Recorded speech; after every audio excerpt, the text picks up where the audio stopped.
Mi nombre es Marcos Orellana, soy abogado del Centro para el Derecho Internacional Ambiental, CIEL, aquí en Washington, D.C. La empresa minera canadiense Pacific Rim está pidiendo al gobierno de El Salvador un permiso de extracción para su mina El Dorado, ubicado en el municipio de San Isidro, Cabañas. La empresa dice que tiene el apoyo de la gente y se ha comportado con prudencia durante su tiempo en el país, pero hay salvadoreños y salvadoreñas que afirman, entre otras acusaciones, que la empresa ha pagado a gente pobre para manifestarse a favor de la minería, ha pagado a gente local para intimidar a los que van en contra de la minería. Incluso el empleado de Pacific Rim que cortó los dedos de Santos Rodríguez. ¿Qué tipo de empleo tiene? Él trabaja en asunto de ayudarle a conseguir gente. Como promotor. Sí, correcto. Él se vendió con ellos. Empezó que iba al lado de nosotros. Luego de eso, como esta empresa les paga bien, ellos prefieren agarrar el dinero y no cuidar el bienestar del país. Ha escrito su propia ley minera y ha tratado de hacer aprobarla a través de algunos diputados que parecen en el pago de la empresa. Cuando nosotros, como Mesa Nacional frente a la Minería Metálica, le pedimos una reunión a Ciro Cepeda, que es el líder del partido que promueve a la Pacific Rim en la asamblea, él nos dijo: nosotros no tenemos nada que decir sobre ese tema, porque ya tenemos compromisos adquiridos con la empresa. Yo no te puedo mostrar aquí a vos ni a los amigos canadienses la copia del cheque que Pacific Rim les entregó, porque no lo tengo. Pero tenemos esas afirmaciones de ellos. Ya tenemos compromisos con la empresa. No obstante, la empresa todavía no ha recibido el permiso. Entonces, la empresa ha empezado a amenazar al país con un proceso legal. El jefe ejecutivo de Pacific Rim, Thomas Drake, ha dicho que la empresa tiene el derecho para extraer el oro, un derecho que proviene de su inversión de más de $77 millones, y que la empresa está investigando opciones legales que se da al Tratado de Libre Comercio, CAFTA.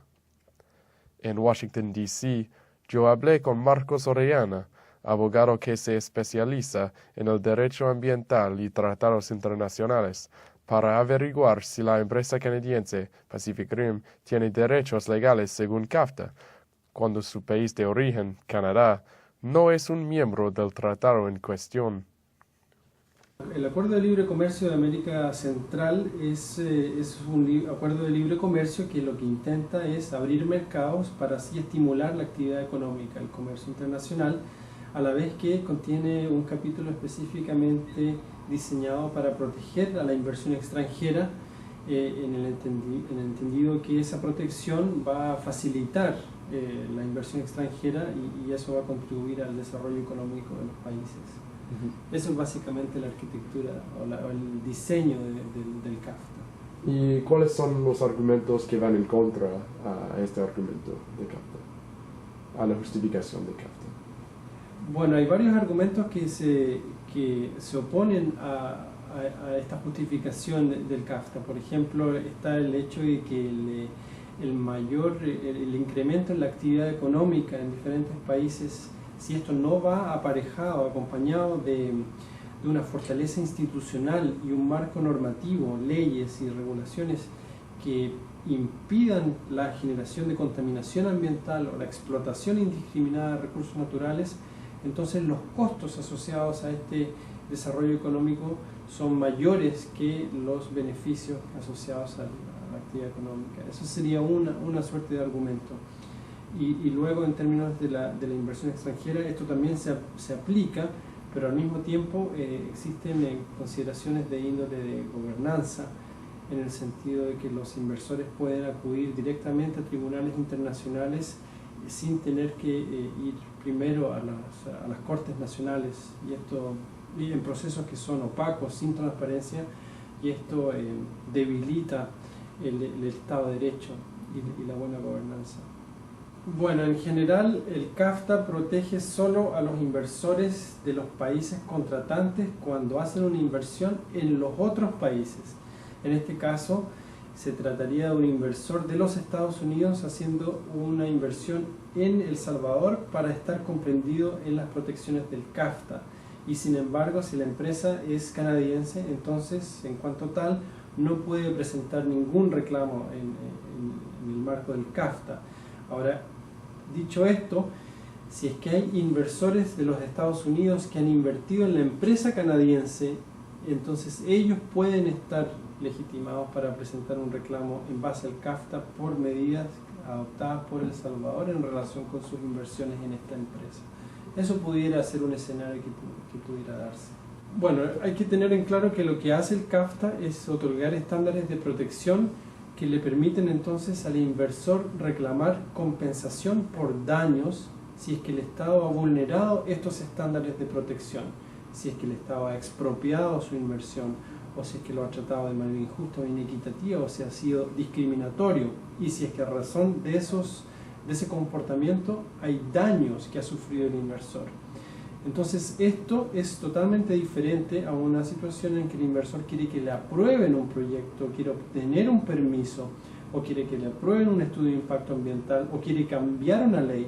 El inversor no tiene derecho a que le aprueben permisos, o a que le aprueben un estudio de impacto ambiental, o incluso a cambiar una ley. Estas son materias que están reguladas bajo la soberanía del Estado y le corresponde al Estado determinar cuáles son sus leyes. Entonces, la empresa no gana derechos a través de un nivel de inversión, porque ellos van diciendo que a causa de su inversión de tal millones de dólares han recibido derechos de explotación a través de CAFTA. ¿Eso no tiene sentido o no? No, eso no tiene sentido. Los derechos de explotación se establecen en base al marco normativo del Estado. Si el Estado actúa dándole un permiso de explotación a la empresa, entonces tiene un derecho de explotación. El CAFTA no otorga derechos de explotación.